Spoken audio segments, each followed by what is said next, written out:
What's up, guys? Out here walking around thinking, eating an apple. I've had an interesting experience twice now climbing outdoors. And they were both on days where the conditions just weren't that good. Uh, like it rained the night prior and holds are a bit damp. But on both of these days, one of them was when I climbed my first V5. The holds being wet obviously affected how hard I could pull on them, how much friction I had on them. So I just felt like probably 25% weaker or something if I had to try to quantify it. But I decided to climb those days anyways, just because I wanted to. I was passionate about the project I was doing at the time. Wanted to get that first outdoor V5.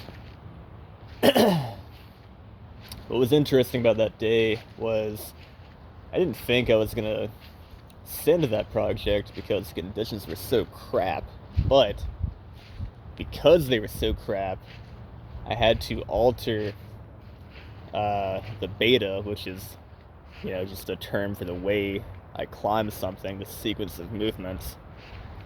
I had to alter my beta, and I was able to find a more efficient beta that, didn't require so much strength.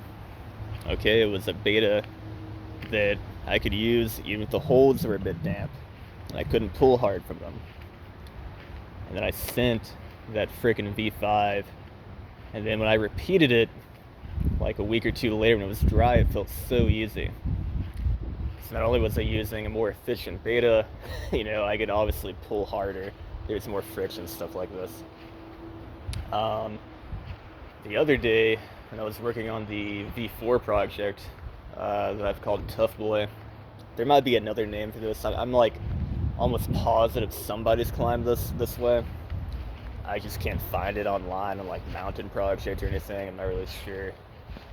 Somebody did climb it. They didn't really post about it online or anything. So I don't know. I'm gonna call it something, myself, whatever. But again, holds were damp. Some were just straight wet.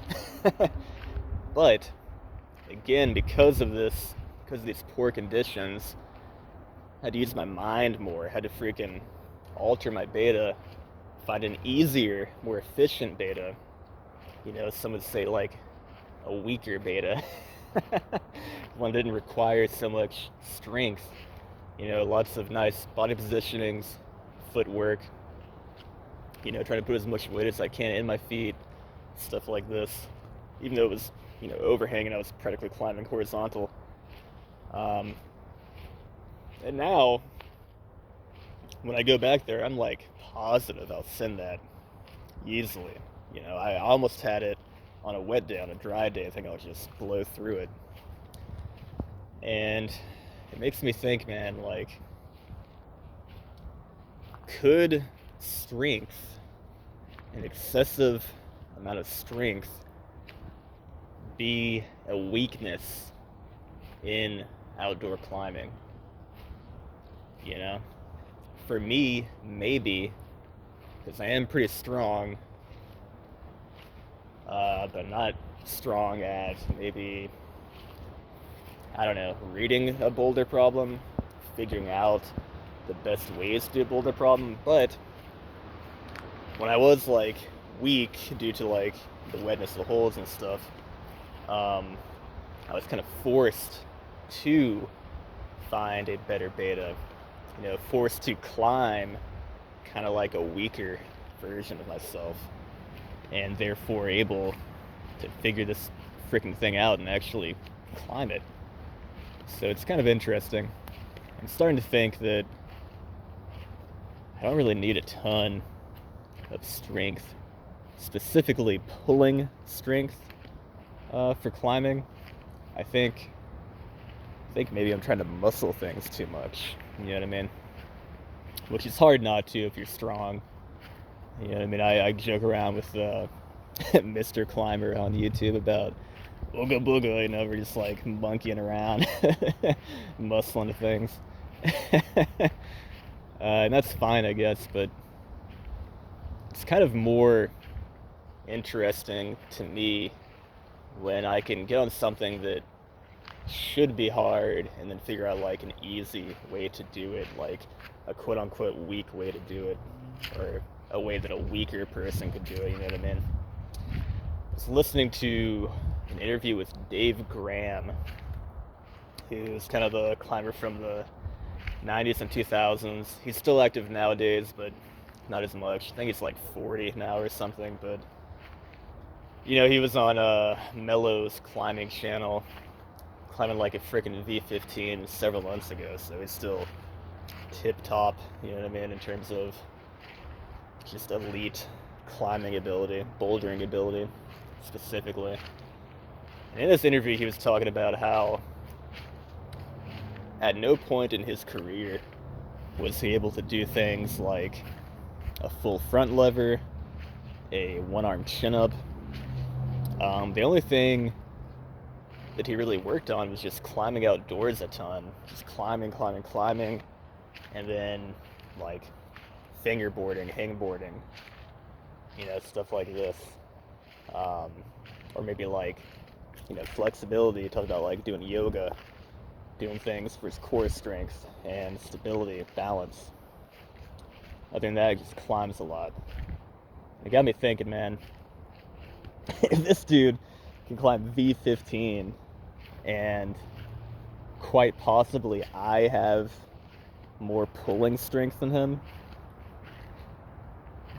that's just kind of mind-blowing and kind of makes me feel that maybe I need to chill out, with all the little goals I have, like the front lever row, stuff like this. Maybe I should just climb more often, and the rest of my training can just be kind of like geared toward kind of like a holistic, healthy kind of thing. Like I've been doing a lot of cardio, a lot of stretching, trying to get back into more like serious antagonist training so I don't have like cranky elbows and stuff, cranky shoulders. Maybe that's the actual stuff I need to train and not all this like crazy shit like the one-arm pull-up. That's what I think about it, man. And you can kind of see this in my climbing videos. At no point do I do any move that looks similar to a one-arm pull-up. And even when I'm on an overhang, I don't cut feet, or I try not to. You know what I mean? And that's just like technique and core strength and finger strength, hand strength. I am going to continue to crush the grip strength kind of lifts and stuff, and the hangboarding, because that's important. I mean, obviously, if you can't hang from a hold, you can't even do anything, with it. If you can establish yourself onto, excuse me, I got hiccups, a freaking boulder, then you're done. You know what I mean? So the contact strength, as climbers call it, I will keep working on, but I feel like I'm done with pull-ups and rows and front lever stuff for a while. It just doesn't seem necessary. I don't know. I mean, I remember when I first started climbing, I actually stopped doing really anything in the gym for about a year. And then out of the blue, I think I brought like my weight vest to the gym for my friends to try out. We were kind of playing around with wearing the vest and climbing on auto belay and stuff. And then we messed around with like, weighted pull-ups, and I think I had 75 pounds or something on the weight vest, and I was able to do like 2 pull-ups, and that was like, at that point I hadn't done pretty much any pull-ups, especially weighted pull-ups, in like a year. I'd only been climbing like 2 to 3 times a week, and that was pretty much it. So I don't know, man. I feel like climbing is probably just gonna get me strong in my pulling anyway. So maybe all this one arm pull up, front lever row should be just kind of excessive. What I should really do is just kind of work on my health and just staying fit generally, and being kind of like posturally sound in my body. You know, I did some dips and push-ups and like plank stuff today, and like wrist work and stuff today. Um, you know, just stuff that like I don't really do when I climb.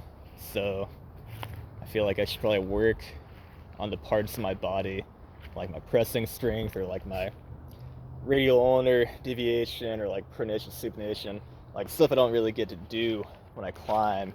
Maybe that's what I need to do, just to be like healthy and have like my joints like centrated properly or whatever. I don't know. Just a thought, guys. Just rambling here like usual. But tell you what.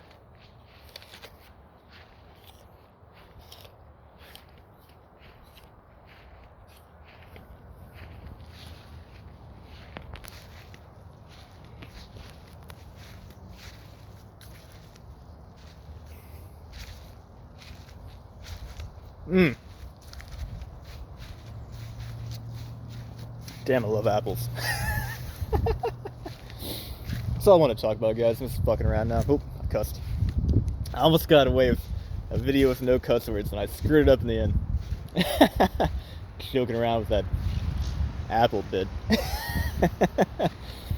Oh well. I don't know.